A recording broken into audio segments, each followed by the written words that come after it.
Mga kababayan, magandang araw sa ating lahat. Kasama niyo po ngayon si Ka Eric sa isa na namang episode ng ating balita at talakayan. Maraming salamat sa inyong pagsuporta at pagtangkilik sa ating channel na Ka Eric YouTube channel. Oy, 90,000 mahigit na. Kung every month ay magkakaroon tayo ng additional 1,000 or 2,000 audience or subscribers, maaabot po natin ang 100,000 subscribers at magiging certified YouTuber na po si Ka Eric. Yay! Thank you sa inyong suporta, pagtitiwala at pagmamahal. Hindi ko po yan makakayanan na ako lang. Wala man akong social media team. Ako lang po ang nagsusumikap na makapag-broadcast sa pamamagitan po nitong ating tinatawag na YouTube channel. So kung kayo po ay nag-share, nagpo-promote at nagka-campaign ng subscribers at viewers, malaking tulong po yon para sa akin at sa aking pamilya, kasi dito na lang din po ako kumukuha at sumasandig ng ikabubuhay ng aking pamilya, mga kababayan. Kaya maraming salamat mga kababayan sa pagmamahal ninyo kay Ka Eric at sa ating mga pinagsusumikapan. Sa oras na ito, bibigyan po natin ng pananaw at pagpapaliwanag itong paulit-ulit na diskarte sa bahagi ni Ping Lacson na kunwari ay concerned siya sa kapakanan ng ating bayan, sa kapakanan ng mamamayan at sa issue ng pandarambong sa kaba ng bayan.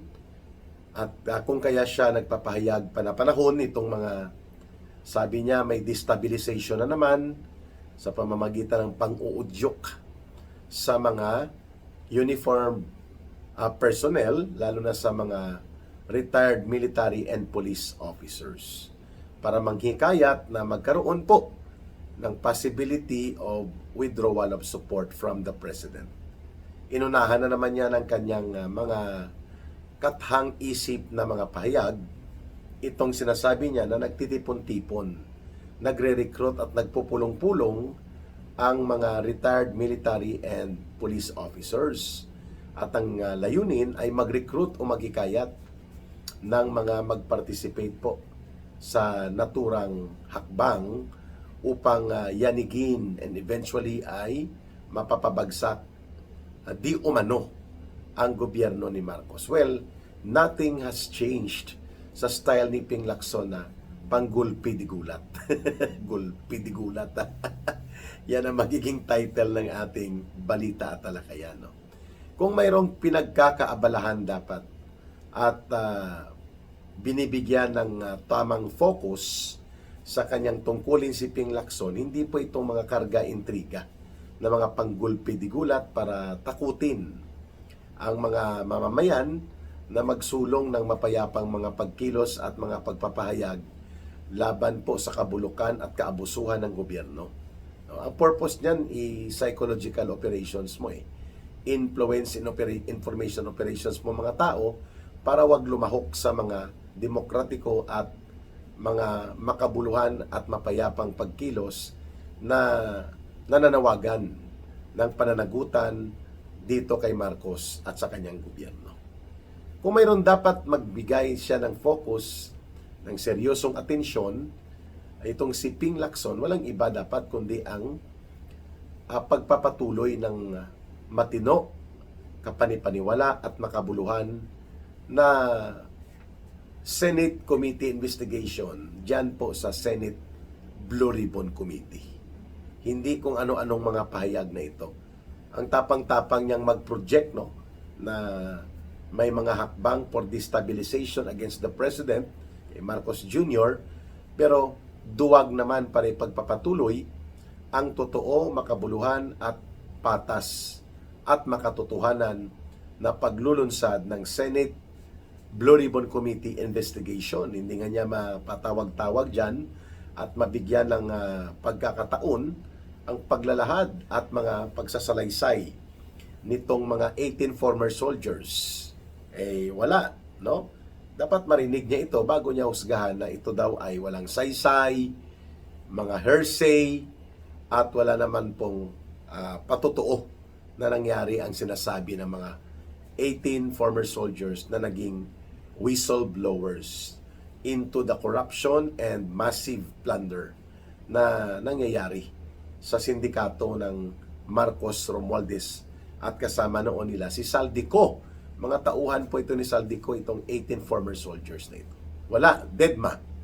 Wala din po siyang patawag para kay dating Undersecretary Adrian Bersamin na mayroon namang direct confirmation of personal communications and instructions given by Marcos Jr. sa pagsalo po ng mga deliveries ng mga mali-maleta at tunito-niladang mga pera na ito. At itong si Adrian Bersamin ay nakipag-ugnayan na di umano noon kay Congressman Leandro Libeste. Pero inignore lang ito ni Ping Lacson, no? In fact, siya nga nag-mention yan, pati po itong si Yusek Traigib Olaybar at itong si dating Undersecretary din Jojo Cades. Mga operatiba ito nila Marcos at even si Lucas Bersamin na dating Executive Secretary ni Bongbong Marcos Jr. hindi niya rin pinapatawag, pati ang mag-asawang Diskaya, si Sara Diskaya at si Carly Diskaya ay patuloy po na nakakulong at walang oportunidad na magsalaysay ng kanilang nalalaman sa malubha at malawakang sindikato ng korupsyon at pandarambong, in which ang linya ng mga ebidensya, sirkumstansya, pangyayari at testimonya at pati ang mga ebidensya, si Marcos ang may pasimuno. Kasabwat niya ang pinsan niyang si Martin Tambaluslos na ngayon po ay mukhang inilaglag na nila. So dyan ka mag-focus, Ping Lacson, hindi sa mga gulpi di gulat na mga pahayag na may destabilization na naman. Doon ka mag-focus sa pagbibigay ng buhay na mapapakinabangan ng mamamayan kung mailalahad ng opisyal at lantaran ang salaysay at mga nalalaman nitong mga former soldiers na ito at iba pang mga key witnesses, no? In fact, hindi mo na nga pinabalik pa si Sergeant Gutesa na kasamahan po ito ng mga 18 former soldiers. Binaliwala mo lang ito sapagkat ayaw mo na ang mga tinatawag na the establishment of so-called criminal trails, yung dugtong ng mga gawaing kriminal, kung paano nawala ang mahigit 1.5 trillion pesos sa flood control ng mga anomalya at diskarte. Hindi pa kasama dyan ang iba't ibang mga infra projects. Kung paano po ni Lacson ito ililihis upang mapagtakpan at mapagtabon-tabunan niya si Bongbong Marcos Jr. at sila Romualdez, ginagawa niya. Pero itong mga paglalantad sana ng katotohanan at mga paglalahad ng mas mga sensitibo at mga mabibigat na testimonya ay kanya namang pinipigilan. Ayan. So alams na kung kaninong interes yan si Ping Lacson at ano ang kanyang motibo. Hindi ang katotohanan, kundi ang kapangyarihan at benepisyo sa posisyon na hawak nila sa Senado. Kasama po itong tinatawag na si Tota Soto. Tota Soto. Mga kababayan, natawa tuloy ang viewers natin. Tinatawa-tawanan na ni Ka-Eric, pero may warrant of arrest na naman tayo na inaharap at naghahanap pa tayo ng piyansa na makakapanghiram tayo dahil mabigat-bigat din pong piyansa na kailangan dito, mga kababayan. Pero hindi tayo titigil. The price of freedom is vigilance, and the direction of standing for freedom is painful and difficult. Ito pong presyo niya. Kaso, perwisyo, pananakot, panggigipit, pangaharas. Sige lang, tuloy lang tayo, mga kababayan. So, better for Ping Lacson to focus on the real responsibility na matagal na niyang pinabayaan. At dapat nga nag-resign na lang siya dyan sa Senate Blue Ribbon Committee sapagkat hindi naman po interes ng hustisya at katarungan ng makatotohanan at makatarungang pag-iimbestiga ang kanyang ginagawa, kundi paglilihis, manipulasyon at pagtatabon-tabon. Kaya walang pumipirma kumpleto sa kanyang partial Senate Blue Ribbon Committee report Dahil hindi niya tinumbok ang katotohanan that it was indeed the mastermind conspiracy of Marcos and Romualdez and their underlings or ang kanilang mga alipures at tauhan na nasa Kongreso at nasa Senado. Kung kaya, itinutulak niya na kung pwede, isaraduhan na lang ang Senate Blue Ribbon Committee. Hindi rin niya in-schedule si Manong Governor Chavit Singson. O, ayan, nag-volunteer na nga, no? Mga kababayan. Hindi nga niya pinagbigyan na kahit man lang sa Zoom conference interview si Ginoong Saldico, no? Para makita niya talaga.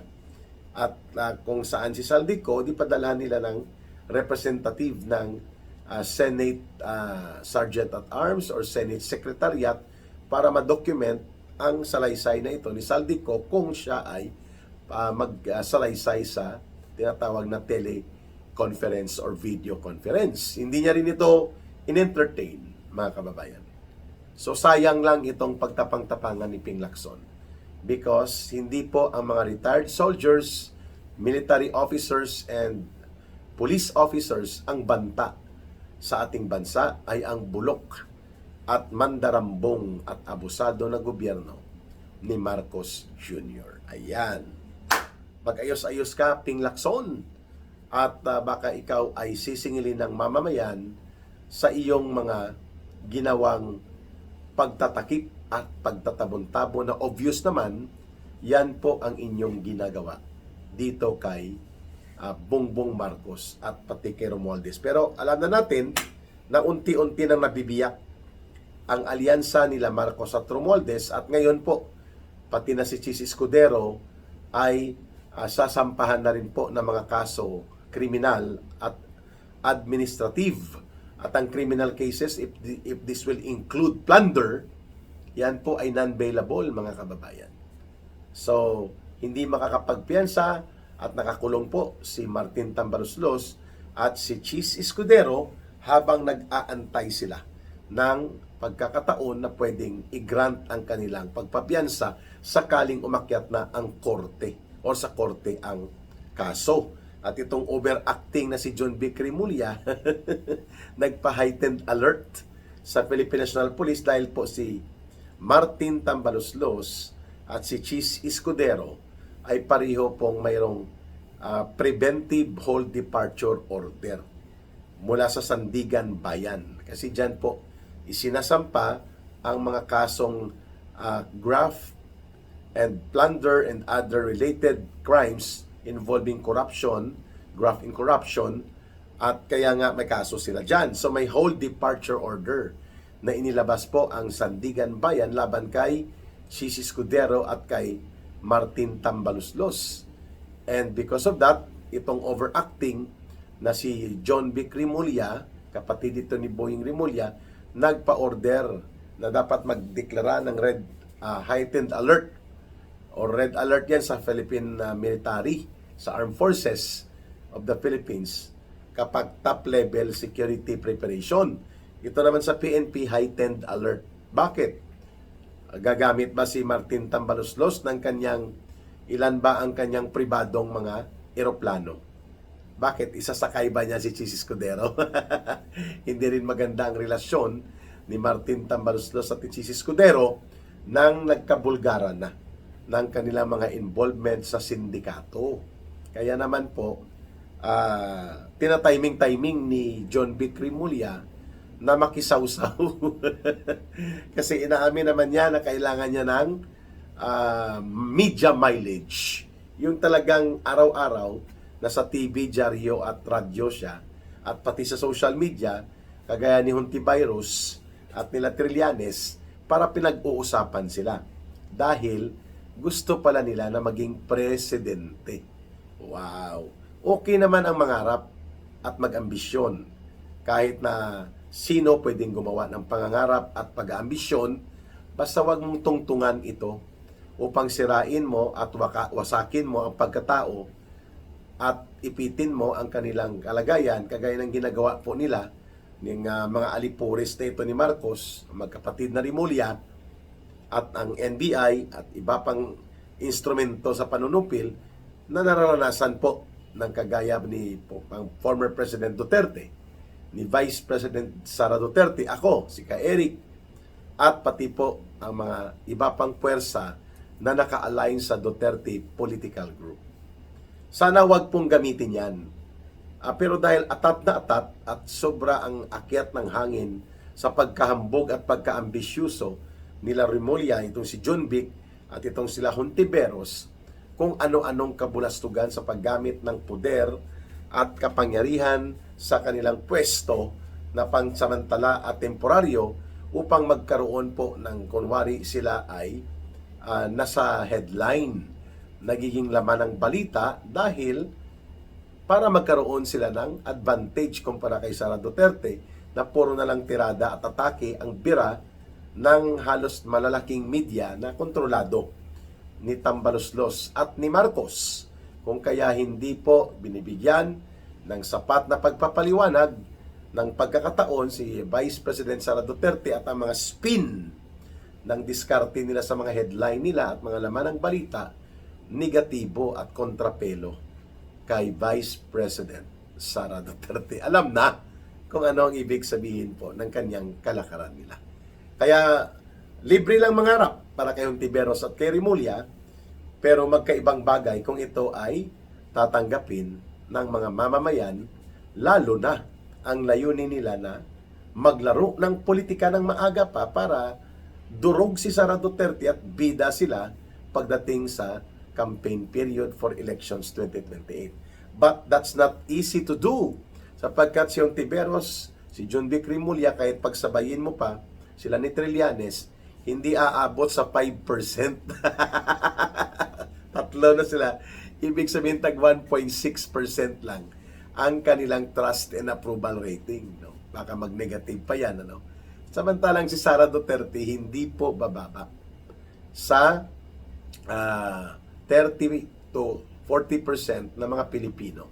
Siya po ang gusto na maging Pangulo ng Pilipinas at magiging leader ng ating bansa. No amount of diskarte or mga psychological warfare, mga pagmaniobra na ginagawa po nitong mga ambisyoso at hambog na wala namang napatunayang tama para sa gobyerno at mamamayan, ang kagaya po ni Hontiveros at nila John Vic Remulla. Si Sara Duterte tahimik lang, tuloy-tuloy lang sa paninindigan at pagtatanggol ng kanyang opisina, ng kanyang integridad at ng kanyang authority bilang Vice President, pero tuloy-tuloy din po na sumusuporta at naninindigan ang mayoriya ng mga Pilipino kay Sara Duterte. Kaya thank you na lang sa iyo. But no thanks, sabi ng mga Pilipino na mga mamamayang mayoriya sa ating bayan laban kay Hontiveros at kay John Vic Remulla, pati po kay The Big Joke Trillanes. Mahalin po natin ang bansang Pilipinas, walang ibang magmamahal nito kundi tayo ring mga Pilipino. Para sa Diyos at sa Pilipinas nating mahal, may God bless everyone and may Allah will be with those who are Muslim brothers and sisters. Maraming salamat. Bye for now. Ito po, si Ka Eric. Mabuhay!